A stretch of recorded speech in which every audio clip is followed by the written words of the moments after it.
Hello and welcome to your favorite YouTube channel, Cartoonist Kayfabe. My name is Jim Rugg. I'm Ed Piscor.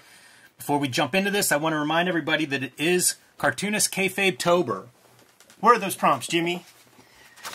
And if you guys are unfamiliar with this, the idea is each day of the month you're going to draw from one of these prompts. Make sure that you tag us if you do this because we will share the best ones, and it's also a way for you to just kind of find the Cartoonist Kayfabe community and find some other makers who are doing the same thing you are, and we've already gotten some really great results this year, so very excited. It always kind of charges me up seeing the creative audience that we have here on Cartoonist Kayfabe. I also want to remind everybody that we have a Cartoonist Kayfabe Patreon. There are 3 different levels that'll get you access to our videos early, and at the King Kayfaber level, you will get access to all of our videos first because you'll be sitting in on the recording session.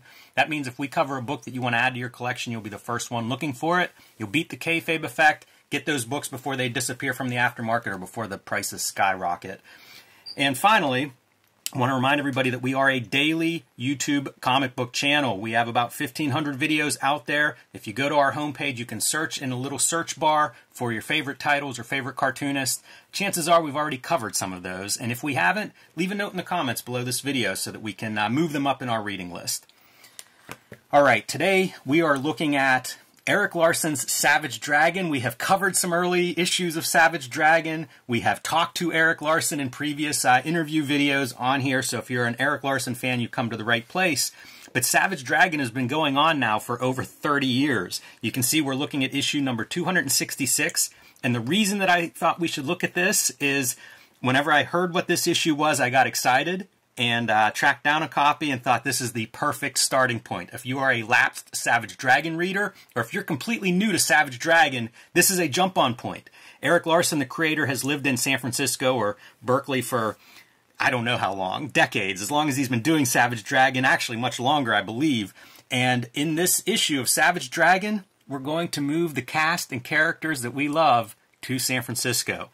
I love this concept. The idea that it's going to be set in Erik Larsen's hometown, kind of fantastic, considering this, one of the gimmicks of Savage Dragon is it ages in real time. You know, this is the gasoline alley of the Image comic book universe, and in addition to now aging in real time, we are actually set in a location that Erik Larsen knows very, very well. So, pretty interesting experiment from a maker point of view. So let me ask you this aging in real time stuff. Was that a later development in the comic? Because I don't ever remember seeing that established early. And in real time, it means that each issue takes place in a certain month. And so then, like, the next month... Let's not get too technical, Ed. It means that it's been 30 years since the start. 30 years have passed in the pages. But they don't stick to the month-by-month part. Sometimes there are multi-issue stories. But yeah, I think it has been pretty consistent. I can remember him talking about it in letters pages. And the reason that I mention that is the main dragon, the dragon that we know from the original, died years and years and years ago. And this is his son, who is now not only grown up, but has an entire family. I look at this cover and go, there are 5 visible dragons on this cover. There's actually another one inside. I don't know any of these. No. You know, like, I would dip in and out for an anniversary issue, maybe, an all-splash page issue. Not... A couple years ago, he did one that was like all comic strip homages, which we got to look at. You know, like that was one I picked up. But by and large, I've been out of Savage Dragon continuity for a long time. And part of the fun of going through this issue for me was like seeing just like this whole new cast. And not just the cast, but I said off air, he's basically made himself a team book out of the Dragon family. It's a lot of work. All the tropes of San Francisco on that page, with the exception, I don't see, like, you know, tech bros represented there at all, but you have your like leather and lace tenderloin kind of energy, got your hippie bullshit. Certainly the architecture is sound. I like to hope that Bob's Donuts are paying him for some product placement here. I'm sure they're that not. Seems like a legitimate sign. This is there's some oddities that we'll get to as we go through the issue in terms of the artwork that I had not seen before, but let's just dig in right away. Nothing stands out too much to me in terms of credits or anything. You know, he writes and draws everything, and he has a letterer and colorist, flatter, editor, so pretty straightforward there. The artwork is starting to lean more into like the Simonson aspects in a lot of ways. Like he's grown into that place, but he's also embraced his influences. So you have that kind of tawny tiger from Captain Marvel comics is now a character in his thing, and we'll see even further CC Beck references throughout. I love this hand too. Like, there's so much foreshortening for just that tiger being like, why, I've just come with you to San Francisco. Our dragon's daughter is upset about the move, that she's going to move and leave this, not exactly an imaginary friend, but something like an imaginary friend. And he says, I'll just come with you. There are alleys in San Francisco. Why can't I live there? But it's those Kirby claws with the squared off fingers with the little like nipple in the middle, the little areola piece like right poking out. And then when you get to this page, we recognize that dragon. That's from Megaton Comics. Yeah, this is one of several iterations of Dragon. If you read Dragon early on, Erik Larsen in the back matter would talk about all of his childhood comics and how Dragon had been a character he created when he was like 10 or something. Yeah. We've seen some different iterations in graphic fantasy and Megaton, and I was surprised to see this version of Dragon here. Apparently there was an event, I guess it's here in Savage Dragon 223 to 225, where multiple Earths kind of merge together, and so you get a dragon from a different, this is multiverse stuff, right? Right. And you get a dragon from Erik Larsen's past, now becoming a regular cast member. This video is brought to you by the books that we make. The best way to support Cartoonist Kayfabe is to buy our books. I have Street Angel, Princess of Poverty, coming out in November. You need to pre-order that one now. It is part of a set with Street Angel, Deadliest Girl Alive, collecting all of my Street Angel comics. October 26th, I will be selling my self-published comics on jimrugg.com. That includes True Crime Funnies, the BW zine, and the 1986 zine. And Hulk Grand Design, my contribution to the Grand Design mythos, is sold out at the distribution level, so pick that one up if your comic shop still has a copy. Ed's Hip Hop Family Tree Omnibus will be in stores in November. I recommend that you pre-order this one. Get your name on a copy because these are going very fast. X-Men Grand Design Trilogy trade paperback will be out in November, collecting all 3 volumes of X-Men Grand Design by Ed Piskor. And Red Room, Antisocial Network, and Trigger Warnings are already out, and in January they will be joined by Crypto Killers. And now back to our video. Here's your other CC Beck-ish kind of piece right here, this fella. Hey, I'll go further. This is Captain Tootsie, right? This, I believe, is an advertising icon that CC Beck drew back in the 30s. Oh, there it and is, man. It must be in the public domain. Like Erik Larsen's often played with these public domain characters, so I think that's what this character is from. I should have done a little more research just to be sure, but I have like clippings of those Captain Tootsie pages at some point. Talk about the weird shit you accumulate. But an advertising icon, public domain character that Erik Larsen has made a part of this giant cast of characters that is the Savage Dragon. Erik's drawing fast. Yes, he's got a much speedier line than what I'm used to in the early Savage Dragons. It's so good to kind of revisit the work. I have so much because I've inherited a bunch of Savage Dragons, but I didn't read them all yet, and I've been kind of out of it for a long time, for nearly the 30 years, basically. Like the first 11 issues or something is what I know most fondly. So this is a far departure from what I'm used to, and it's one of those things where the guy's still a functioning cartoonist and doing this regularly, and we're not going to be making comics forever, so there's going to be a time where this stops and everybody's going to be heaping all the praise and saying all the great things about Erik Larsen. Support the fucking book. Check it out. Give it a glance. Yeah, exactly. This is a neighbor. So what this whole story is basically Dragon and his family trying to figure out if they're going to make this move, and if so, what's that look like? In Captain Tootsie's place, he's not coming with them. He was part of the super team that Dragon was part of, but he's got work here in Toronto, so he is not coming to San Francisco. Flip that page, man. And this is the neighbor who is hanging out. Look at those marks, dude. Like he's just he is quick with it. Yeah, I kind of wonder what he does too, because there's a heavy line that he uses, and if he's pulling that out of a pen nib, man, he's pushing that pen nib about as hard as you can. Right. But you have things like this whole world. One of the things I loved in Dragon was always the idea that it wasn't just fight scenes, but it was also these characterization bits, and you kind of see this here where it's like we're going to have Dragon's wife's family, I believe, is who we're looking at here, like the grandparents. We have neighbors. Like it's this whole kind of almost alternative comics kind of treatment of character, except in a superhero language. Yeah, it's a character piece. It's all the stuff that's happening to Peter Parker with none of the Spider-Man costume built into it. And I believe the story with this dragon from another world is like they're sort of father and son weirdly, but across, again, multiple different dimensions. So it's awkward for everybody. And there's another one of these, like, let's foreshorten those hands to the maximum. If you didn't know Erik Larsen like Jack Kirby, now you know. Right.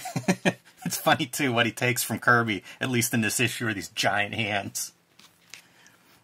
And his son doesn't want to go, you know, he's leaving his friends behind. I remember moving whenever I was 5, between kindergarten and first grade. Hated that idea. I had a new school every year until about 4th or 5th grade, man. So I had to make new friends all the time. Bet that first move's a bad one. It became a thing where it's like, do I really have to bother making friends for very long? Yeah, that's a good point. So this is a character I thought was interesting. Jeremiah Youngblood. We have Dragon referencing the SOS. I can't remember what the initials stand for, but I think superhero is one of those S's. And it was in the early Dragons, maybe around issue 40 or so, where Dragon headed up like a government team of superheroes. And apparently that's what Malcolm does here. Jeremiah Youngblood is this character who's been invented as a government liaison between the SOS and the government, and basically solves the problem of Youngblood is no longer with Rob Liefeld or Image Comics, but we have references to Youngblood, so how does that work? Like, Erik Larsen always somewhat concerned with continuity and universe and history and stuff, so you get a little bit of that with Jeremiah Youngblood, a little bit of problem solving. And now, when you turn this page, one of the things that shocked me about this issue is, what the heck am I looking at in terms of things being produced? Are these filtered photographs that are drawn a little bit? Because sometimes you can see, like, these are Erik Larsen trees. Totally. But then this is practically a photograph of the Golden Gate Bridge, so... same with this cover background. You could see, like, how the windows become bubbly. If you hit, like, threshold on a photo, you'll get this exact stuff. And it's the piece that Inio Asano will do. But then he'll put 5 hours of work with a pen to, like, make it look really, really kind of hand-done. I don't think that's really being done here. I think this is more like the threshold and kind of, like, let it be. But also, just even on this previous page, if you could go back there, I was, like, looking at these marks, and there's no, like, visible kind of, like, ink line at the end of them. There are these very, very, very dead lines. It makes me wonder if that's just produced digitally. I wondered that too. And if you're working with photos, like, everybody kind of figures out how to do this on their own. I wonder if that's what we're seeing. Yeah. That these are photos that are possibly filtered a little bit and then drawn on and maybe done digitally. I really don't know the answer, and it might be interesting to hear what everybody thinks. Because Larsen does all kinds of stuff artistically. If you look on the previous page here, this is some sort of screen... And maybe applied digitally, probably at this stage in life. And I think the there's like some hatchings that achieve this gray, and I don't think he's doing that by hand. Right, but there is definitely some of his hand. If you look at the crowd in the foreground here, yeah. So yeah, I'm very curious about that, and honestly, I mostly like it. Sometimes it's a little bit weird, like the Stinking Rose restaurant logo, pretty odd fit. But I'm glad to see Erik Larsen continuing 30 plus years on Dragon of like, let's try some tech. Let's try some different tools, different approaches. You know, sometimes it's a little bit odd. I think this is a photograph here in our background of the sky that's put in, but none of it bothers me from a reading standpoint. So, interesting to see. It's weird, too, whenever you see, like, this kind of super detailed piece that I think is a photo reference, but also it looks like he's drawing on top of it. Yeah, like those glasses are right. certainly hand-done. Very bizarre.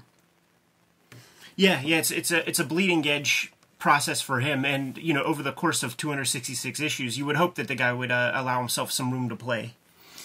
All right, so they went to San Francisco to kind of check it out, and it seems pretty good. They're talking like a family once again, you know, regarding this idea of almost human-like treatment of these superhero characters, deciding whether to move or not, and they've decided they're going to make the move, give it a shot. Yeah, and kind of dealing with some of the domestic stuff with the oldest of the boys who really doesn't want to uproot himself, and all those conversations that I personally remember hearing where, you know, the parents like, listen, we got to go. You have no say in the matter. Right. Basically. You have no say in the matter. You're going to have to start making some new friends.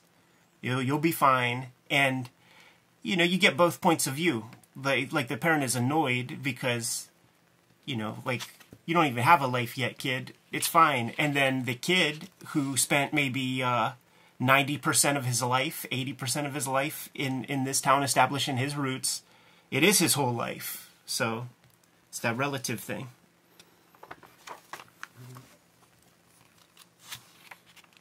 So much Kevin Nolan in this face. Sure.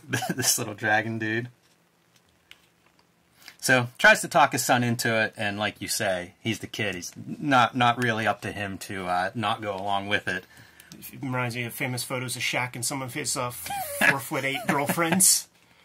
What must happen to those poor lasses? And now we get into some of the real world stuff, right? Can't afford rent. Where are we going to stay? They're going to have to stay at the headquarters, basically the SOS, while they save money to try to figure out how to afford their own place. Yeah, that is one of those bits. Okay, so we're all moving, and now you have no plan. What kind of fucking parents are you? Man, I can't imagine moving without kids. Like, the idea of, like, trying to move and find a new place to live, schools, all that stuff with kids. Wow. Almost anything with kids. I'm like half an adult. Anything with kids, man. Going to the movies is $100 a day. You're so right. Everything is just a lot harder. Amazing. All right, so they fly in, and now this time they are here without the benefit of their government liaison showing them the best parts of San Francisco. So we end with a heavily photoshopped piece of homeless encampment here, and maybe some second thoughts. Maybe this is not quite what the last tour looked like. Yeah, man. So much stuff in this issue that I did not know, Ed. Like Malcolm, I knew Dragon's son. I knew he had, family, a wife, stuff like that. Didn't know Paul was in here, Paul the Dragon. Didn't know they were still doing the SOS gimmick, which I really liked from the original. I say the original, but from 230 issues ago. So it makes me want to read more Dragon. Yeah. Like, this is almost like when you read a first issue and there's just little seeds of everything. And it's like, okay, I got to read more to learn more. It's almost like X-Men. Exactly. When I started reading X-Men, that's the same response in the first couple issues of X-Men I had, where it's like, I like what I've read, but I have a million questions. Yeah. And I kind of feel like that here. And that's the kind of comics that he likes. So, he's making the stuff that he likes. He has a devoted audience, but I think, unfortunately, at this point, almost every store and retailer that I know, Savage Dragon is a subscriber book. Yes. The people who want Savage Dragon get it in their pull list, but there's we live in a world now, man, where like a shop cannot buy one copy of everything. There's a finite amount of space on those racks, and more than 300 things come out per week. That's an exaggeration, but per month. It may not be a big exaggeration. This is not a book that you can find on your own. Right. Larsen admitted that on our last conversation. So I want to encourage everybody to give the book a shot, check it out. And this issue is a great place to start because, it's in medias res, right? Like a lot of books start this way where you just kind of jump into stuff. The characters are established. You read one more issue subsequent or before, you're fine. Larsen is conscious of that kind of thing. So, pretty cool. Yeah, and he's always had a really robust letters column. And it's interesting, like, there's stuff here letter from Halifax, Nova Scotia. I'm a 27-year-old lad from London. This is a letter from Japan. Like, he's got this devout readership out there. He's stunting. And one of the things they talk about in here is he had acknowledged that he was having a writer's block, which is something that's hard to think about when you think of a professional that's been doing this as long as he has, but it happens to everybody is my takeaway from that. Interesting that that's something he shares with the fans, and it makes me think like, hey, I'm stuck, what do I do? Let's move the characters to a new location, let's move them to my hometown and start over. And I just think from a creative standpoint, this is a really interesting concept. Yeah. And I'm kind of curious to see more. It's weird to think like little bits of autobio in a book like Savage Dragon. I mean, certainly the backgrounds will be a part of something Larsen's familiar with. Yeah, and it makes doing backgrounds a little easier. If you could, hop the BART system or something and snap a couple of pics, man. And the last thing I got is there's just no other book like this. 266 issues written and drawn by the same guy. Like, obviously Cerebus is what it gets compared to because there just aren't other books like that. I'm not sure you can name another one written and drawn by the same guy for 266 issues. Yeah. Maybe Usagi. Sure, yeah, totally, man. And it does speak to, like, McFarlane's promotional machine, where he's touting all of these milestones, and every issue's a milestone. He could say that all day, right? But his hands are not in the soup in any major way beyond, you know, checking off and saying, yeah, okay, go ahead, do that. As much as he wants to say, but he made so much noise, McFarlane did. Right. There's no noise about the Savage Dragon stuff, so we got to do our part to kind of give it a little signal boost, man. You good to go, Jimmy? I am. Kayfabers, like, follow, subscribe to the YouTube channel, hit the bell so that we can notify you when new videos are available.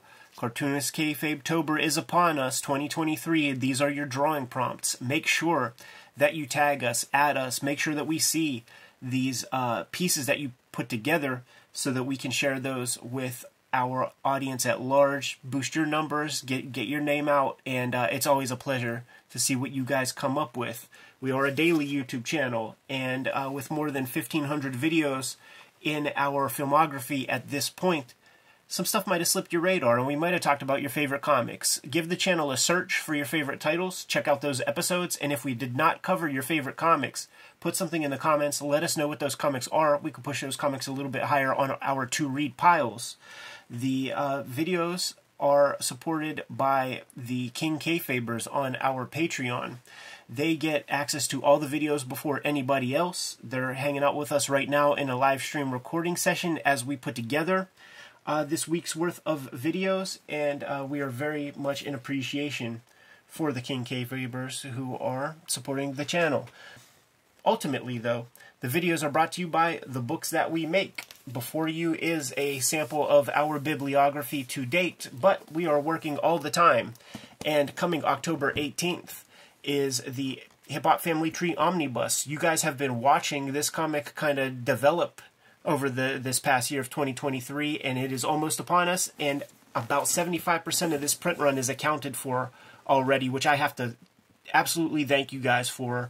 What that also suggests is if you even think that you want this, you better order it up quick, because that last 25% is going to go pretty quick whenever you know, stores sell stuff off the rack and then have to re-up.